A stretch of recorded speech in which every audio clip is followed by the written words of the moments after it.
Welcome to How to Be Fancy. So today I'm going to be sharing all of the tools that I think that you will need if you are just starting out with fixing your hair vintage. You may have a lot of these things. I know I had a few of these things, but then it kind of gets more concise and focused as I learn what really works for my hair. I know for a long time I would try anything and everything when it came to like hair tools and products, and now I've kind of got it honed into like the basics of what I think works best for me.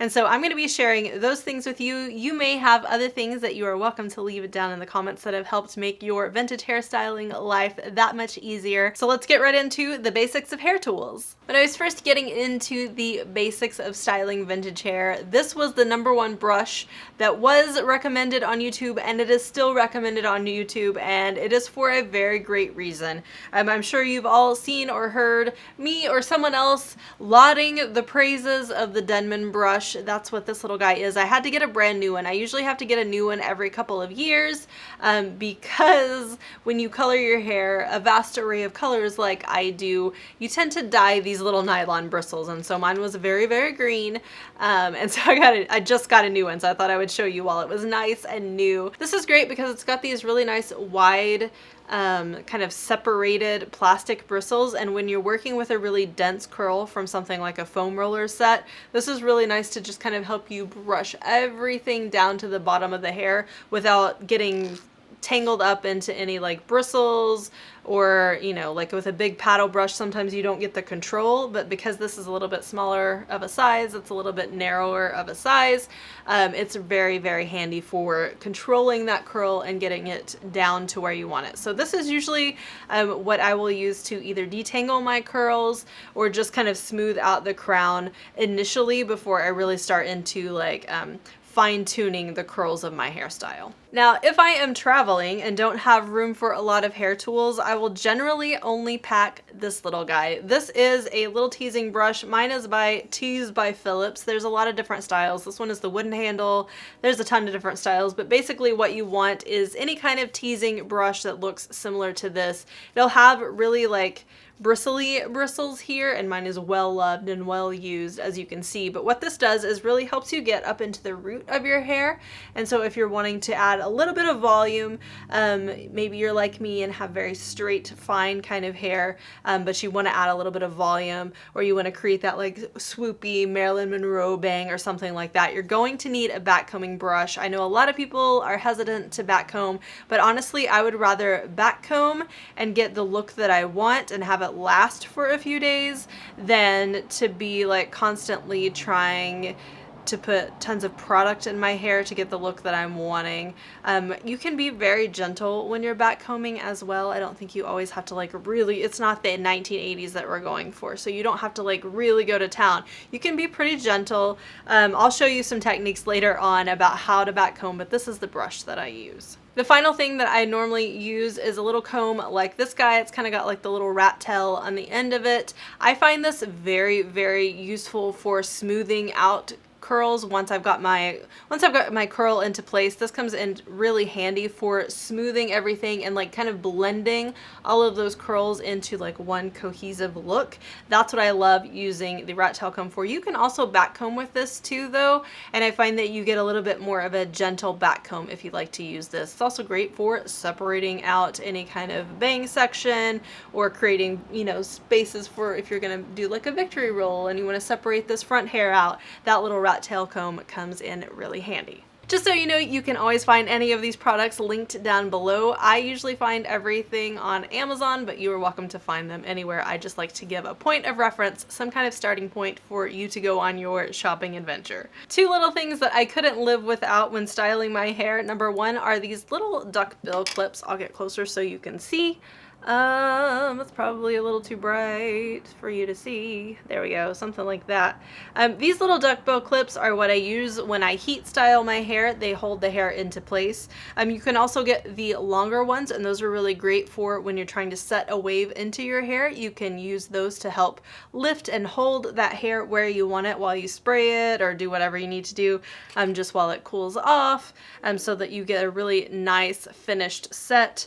And then the other thing, of course, is a bobby pin. I have these adorable little bobby pins that I found. I think I got these on Sourpuss Clothing, but you can find them all over the internet. These are green, so they kind of match my hair. You don't have to have matching ones. I just found them and thought that they were really cute.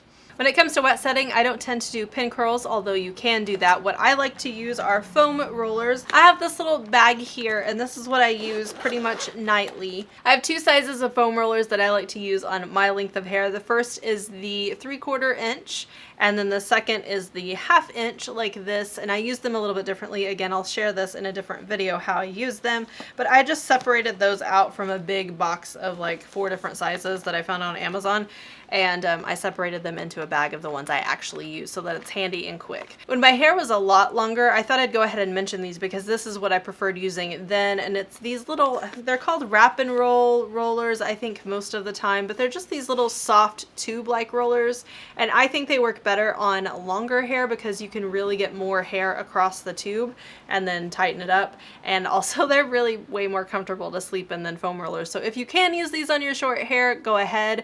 My hair is too straight when it's shorter. When it's anything above my shoulders, my hair is too straight to wrap around these and stay all night. But if you are able to use these, I would suggest trying them out to see how they work with your hair, because I really like them when my hair's longer and will actually stay in them.